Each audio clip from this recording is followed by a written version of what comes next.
Hello बच्चों, चलिए प्रश्न को देखते हैं। प्रश्न है हमारे पास, यदि r वास्तविक संख्याओं का समुच्चय है तो सिद्ध कीजिए कि फलन f वास्तविक संख्याओं के समुच्चय से वास्तविक संख्याओं के समुच्चय में परिभाषित है, जहां फलन fx बराबर है 1/x, जहां x का मान 0 नहीं है एवं x का मान वास्तविक संख्याएं हैं। तो हमें सिद्ध करना है कि निम्न फलन हमारा एकेकी आच्छादक फलन होगा।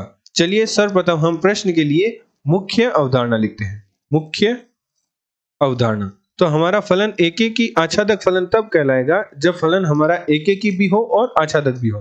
तो चलिए सर्वप्रथम हम एकेकी फलन पर प्रकाश डालते हैं। एकेकी फलन, तो कोई फलन एकेकी फलन तब कहलाता है जब फलन के लिए प्रांत के प्रत्येक अवयव का परिसर में भिन्न भिन्न प्रतिबिंब हो, तो ऐसा फलन हमारा एकेकी फलन कहलाता है। उदाहरण के तौर पर मान लीजिए कोई फलन f है, वह a से b में परिभाषित है, जहां a समुच्चय है निम्न अवयवों का।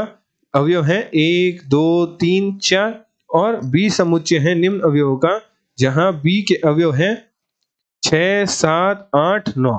तो हमारा फलन यदि a से b में परिभाषित है तो फलन f के लिए जो हमारा a का समुच्चय है वह प्रांत का कार्य करेगा और b का समुच्चय है वह फलन के लिए परिसर का कार्य करेगा। तो हमारा फलन एकेकी फलन तब कहलाएगा जब प्रांत के प्रत्येक अवयव का परिसर में भिन्न भिन्न प्रतिबिंब उपस्थित होगा, तो हमारा फलन एकेकी फलन कहलाएगा। तो मान लीजिए 1 का प्रतिबिंब है 7 पर, 2 का 6 पर, 3 का 8 पर, 4 का 9 पर। तो इस प्रकार का प्रतिचित्रण है वह एकेकी फलन का प्रतिचित्रण है, अर्थात हमारा जो फलन f है वह एक एकेकी फलन है। एवं हम कह सकते हैं कि एकेकी फलन के लिए भिन्न भिन्न अवयवों के प्रतिबिंब भिन्न भिन्न होते हैं, तथा यदि प्रतिबिंब बराबर है तो अवयव भी बराबर होंगे। अर्थात यदि fx1 बराबर fx2 है, तो यदि हमारा फलन एकेकी फलन कहलाएगा जब x1 का मान x2 के बराबर प्राप्त होगा, तो हमारा फलन है वह एक एकेकी फलन कहलाएगा। चलिए अब हम आच्छादक फलन को परिभाषित करते हैं। आच्छादक फलन पर प्रकाश डालते हैं। आच्छादक फलन, तो यदि फलन के सह प्रांत के प्रत्येक अवयव का प्रांत के किसी न किसी अवयव पर पूर्व प्रतिबिंब हो, तो ऐसा फलन हमारा आच्छादक फलन कहलाता है। उदाहरण के तौर पर मान लीजिए एक फलन है f जो a से b में परिभाषित है, जहां a समुच्चय है निम्न अवयवों का, जहां a के अवयव है 1 2 3 4 और b समुच्चय है निम्न अवयवों के, जहां b के अवयव हैं -1 2 3 और फलन f है वो a से b में परिभाषित है। तो a का समुच्चय है वह फलन के लिए प्रांत और b का समुच्चय है वह फलन के लिए सह प्रांत या परिषद का कार्य करेगा। और हमारा फलन आच्छादक फलन तब कहलाएगा जब सब प्रांत के प्रत्येक अवयव का प्रांत के किसी न किसी अवयव पर पूर्व प्रतिबिंब होगा, तो ऐसा फलन हमारा आच्छादक फलन कहलाएगा। तो मान लीजिए कि -1 का पूर्व प्रतिबिंब 2 पे है और 1 पे है, 2 का पूर्व प्रतिबिंब 4 पे है और 3 का पूर्व प्रतिबिंब 3 पे है। तो इस प्रकार का प्रतिचित्रण है वह आच्छादक फलन का प्रतिचित्रण है।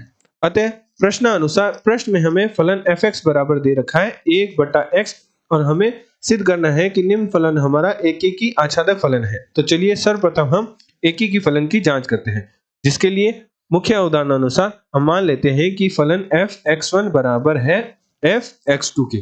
तो फलन में मान रखते हैं, x की जगह x1 और x2 रखते हैं, तो हमारे पास प्राप्त होगा 1/x1 बराबर 1/x2। वज गुणा करते हैं तो हमारे पास प्राप्त होगा x1 बराबर x2। अतः हम कह सकते हैं मुख्य अवधारणा की सहायता से फलन fx बराबर 1/x एक एकेकी फलन है। एकेकी फलन है।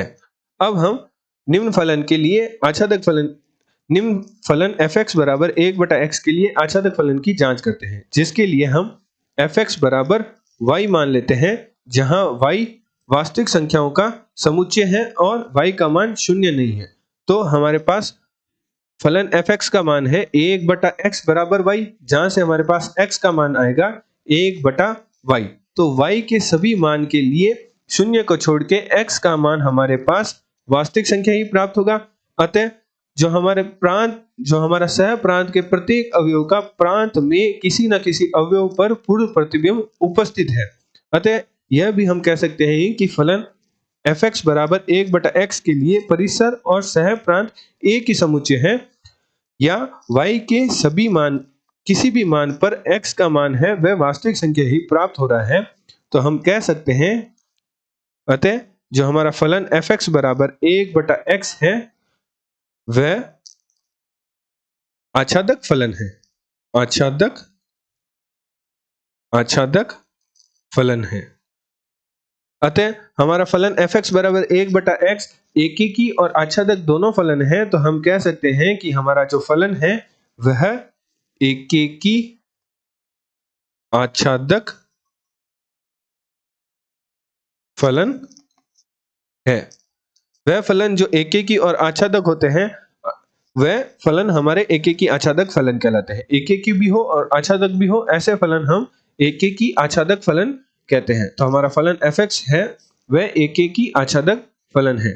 आशा करते हैं आपको प्रश्न का हल समझ आया होगा। धन्यवाद।